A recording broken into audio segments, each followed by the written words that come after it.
उत्तर प्रदेश में पहले जो 15% महिलाएं कामकाजी व्यवस्था के साथ जुड़ पाई थी, आज उनकी संख्या बढ़ करके अब 35% से ऊपर हो चुकी है। इन 8 वर्षों में लगातार इसे बढ़ाने का प्रयास किया जा रहा है। और हम लोगों ने तो कह रखा है कि पुलिस बल में भर्ती होगी तो उसमें कम से कम 20% बेटियों के लिए आरक्षित होना ही चाहिए, उनकी उपस्थिति वहां होनी ही चाहिए।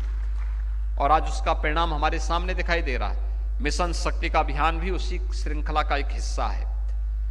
धर्म पर आधारित कोई भी व्यवस्था न्याय का कारण भी बनेगा और आत्मनिर्भरता और सशक्तिकरण का भी माध्यम बनेगा।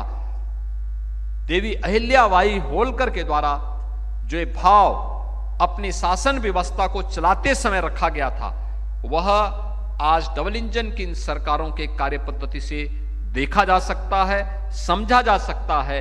कार्यशाला का उद्देश्य भी इसी भाव के साथ आगे बढ़ाने का है। एक व्यापक जनसंपर्क का कार्यक्रम, हर एक जगह हम जाएं, छोटी छोटी गोष्ठियां करें। महापुरुष की स्मृति दिवस, ये 300वां उनका जन्म शताब्दी वर्ष है। 31 मई 2025 महारानी अहिल्याबाई होलकर का 300वीं जन्म जयंती का कार्यक्रम होगा। 21 से लेकर के 31 तक उनका पुण्य स्मरण हमें विभिन्न कार्यक्रमों और जन संवाद कार्यक्रम के माध्यम से करना है।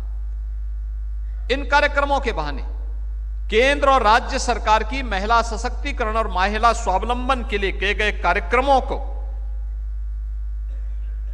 अलग अलग प्रकार से रेखांकित करने के लिए, क्या जो शौचालय बने, 12 करोड़ शौचालय देश के अंदर बने, क्या ये महिला सशक्तिकरण का आधार नहीं था?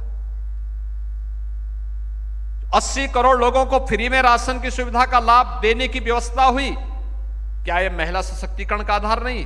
क्योंकि गृहस्थी का संचालन तो एक नारी करती है, उसको पता है कैसे घर चलाना है।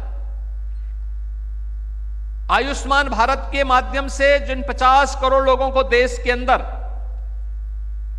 स्वास्थ्य की सुविधा का लाभ प्राप्त हो रहा है, यह महिला सशक्तिकरण का उदाहरण है। 12 करोड़ परिवारों को उज्ज्वला योजना के अंतर्गत जो रसोई गैस के सिलेंडर प्राप्त हुए, तो फेफड़े भी खराब होने से बचे, आंखें भी खराब होने से बची। यह भी महिला सशक्तिकरण का एक उदाहरण है। और यही नहीं, यानी यह श्रृंखला केवल यहीं पे थमती नहीं है।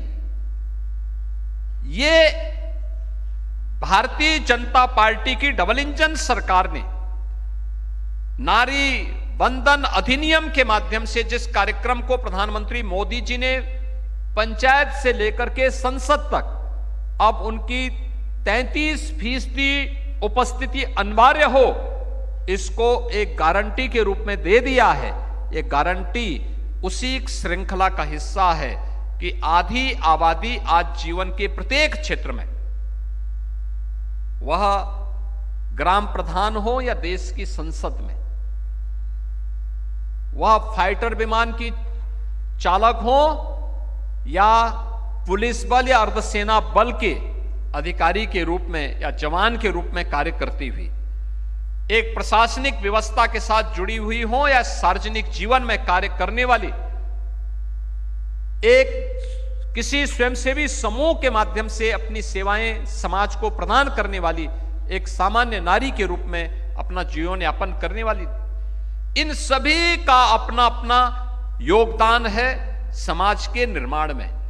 हम उनके सामने जाकर के डबल इंजन सरकार के द्वारा जो कुछ भी किया गया है उसके प्रति कृतज्ञता ज्ञापित करते हुए अगर हम उनको बताएंगे कि ये चीजें हुई हैं और आने वाले समय में ये कार्यक्रम सरकार के द्वारा आयोजित होने वाले हैं, तो मुझे लगता है कि यह देवी अहिल्याबाई होलकर के प्रति हमारी विनम्र श्रद्धांजलि होगी, हमारी ओर से कृतज्ञता होगी।